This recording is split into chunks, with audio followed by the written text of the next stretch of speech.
Hello everyone, we're going to go ahead and get started on the final unit of your middle school year's personal finance and economics. Now, to kind of kick the ball off and get it rolling, we're going to talk about Helen. This is Helen, say hi. She's a recent college graduate. Because she's got a college degree in accounting, she's got a lot of job offers, and we're looking at about $40,000 is what she'd be starting with. Now, Helen, when you have a comparison with other individuals, for example, a college graduate's income is approximately 80% more than a U.S. high school graduate income. And it will continue to raise itself as time goes on. We know in the lifetime, a high school graduate compared to a college graduate, the college graduate makes $1 million more in that time period. And by the way, high school dropouts make about $462,000 less than a high school graduate. But we also know Helen will make 10 times the average salary in a developing nation. Why am I bringing this up? Because it has to do with her choices and the choices of others, and that is economics. It's the study of choices made by individuals, companies, governments, and society as a whole.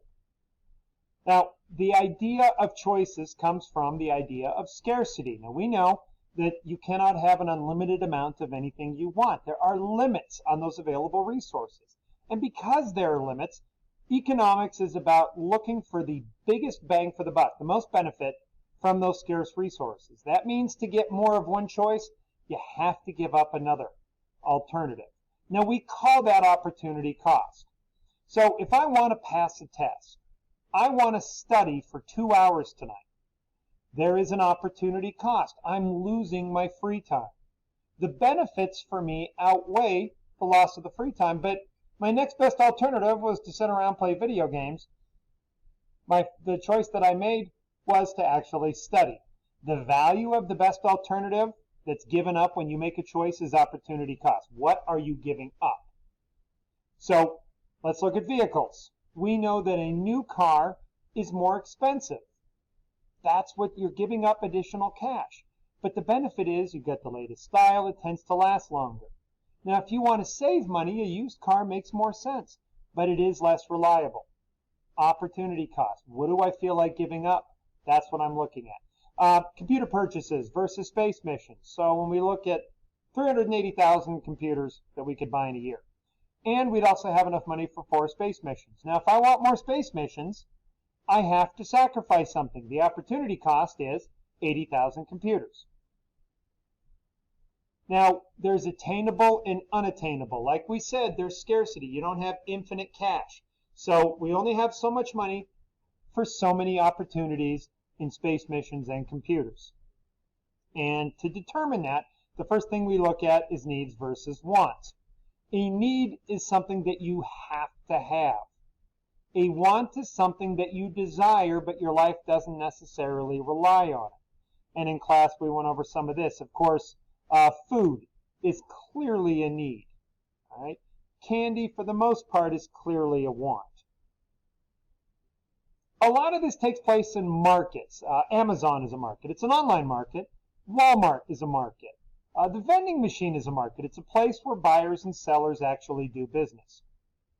And those buyers and sellers are broken down into 2 concepts. The consumer, someone who buys and uses goods and services, and then a producer who uses those resources to make a good or provide a service.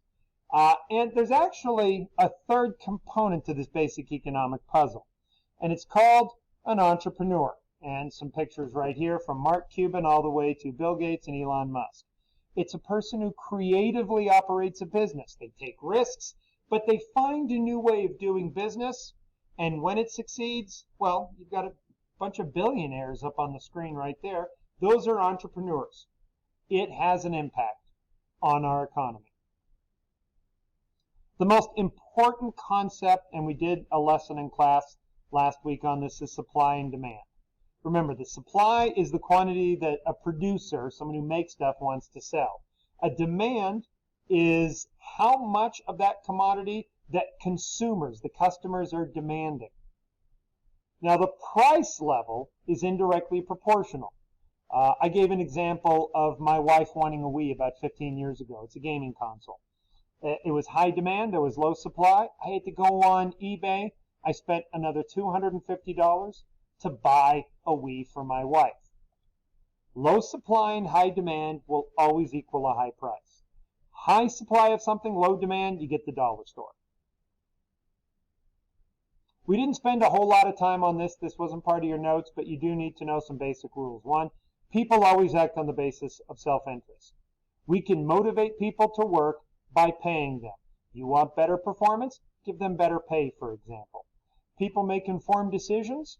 They get it from the producers, the companies who advertise what they have, consumers who may rate a company online or talk to you about it, even the government that warns you of products that might be unsafe. There are three factors of production. There's labor, which is human effort that is used to produce items or perform a service. These are the employees. These are the workers. Now, in order to make business work, you have to be able to invest some money. That is wealth that is available to invest in a business that will make you money.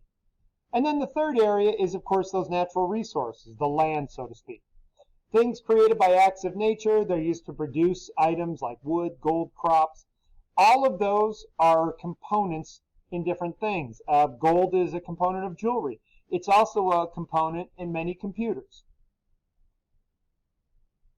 Now, we've talked about basic economics, and we talk about scarcity. There's a limit on stuff, but if you need more money, you have an option. Investing and loaning money will often come with a cost. We call that interest. Now, interest is sort of a penalty. It's like a fee. It's calculated as a percent of the loan itself. If I borrow $100 and I have a 10% interest on it, that means I got to pay back the $100 and I have to pay back an additional 10. How much that fee is going to depend on a couple of things. How much am I borrowing? How long is the loan for? And how likely is it? What is my credit history that shows if I'm going to pay it back? As you can see on the screen here, loan rates have changed over time. In the 70s, it was about 8.8%. Then it skyrocketed in the 80s to 12%. But we've seen a steady decline, and even today, when we look at mortgage rates, 3.49% versus 12% for a mortgage, big change. It's much cheaper to borrow money today. Now, the loans process allows you to borrow money from an institution like a bank or a mortgage company in order to buy, for example, a house. Or you may take a loan out like a car loan to purchase a vehicle. You can even borrow from payday loan companies. We're going to talk about that this month. I'm telling you, be very careful with borrowing from payday loan centers. I'll show you in the next slide why it's so dangerous. And as I said, that interest rate is a fee. You want to borrow money? You're going to pay it back, plus you're going to pay a little extra. That's how banks and companies make profit from loaning. So when we look at interest rate, a mortgage, for example, if I'm borrowing $222,000 over a 30-year period at about 4% interest, over that 30 years, I'll pay back that $222,000, but I'm also going to pay an additional $182,000. Holy moly. Now, I warned you about payday loans. If I'm borrowing $350 for 2 weeks, that's 14 days, the interest rate is insane. It's almost 400%. In 2 weeks, I got to pay back another $52. So bear that in mind. The last thing we talked about in our economics intro is the business cycle. Nothing ever stays the same. We can see during World War I, the economy is positive. It dips for a bit when we shift from a wartime to a peacetime economy. Then we have the Roaring 20s. Things are great. And then the Great Depression, huge drop.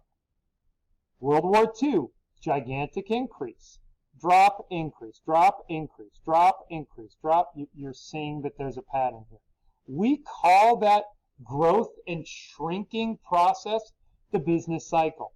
Now, when you have a growing economy, which we had just a couple of years ago, think of it as a bull market, we see new businesses being created, more jobs being created, and those jobs you have to pay people more money because there's competition for that labor. The scary part is when we see a shrinking economy, like we saw with the Great Depression in 1929. the Great Recession in 2008. Economies begin to see businesses closing, unemployment increase, wages tend to stagnate. And so our entire month and a half devoted towards learning about personal finance is to get you to understand business tends to run in cycles. Everything you do has an impact. It has a cost. And those opportunity costs will affect you short-term and long-term. We're going to get more into this as time goes on, but long and the short of it is, relax. In your lifetime, you're going to see this business cycle, the peaks and valleys of the economy. Your job is to find the best way to navigate it. If you have questions, please come see me, but this should help you complete your notes for the first portion. Make sure you're also filling out the study guide. We will have the test. It will begin on Wednesday, May 30th. Take care.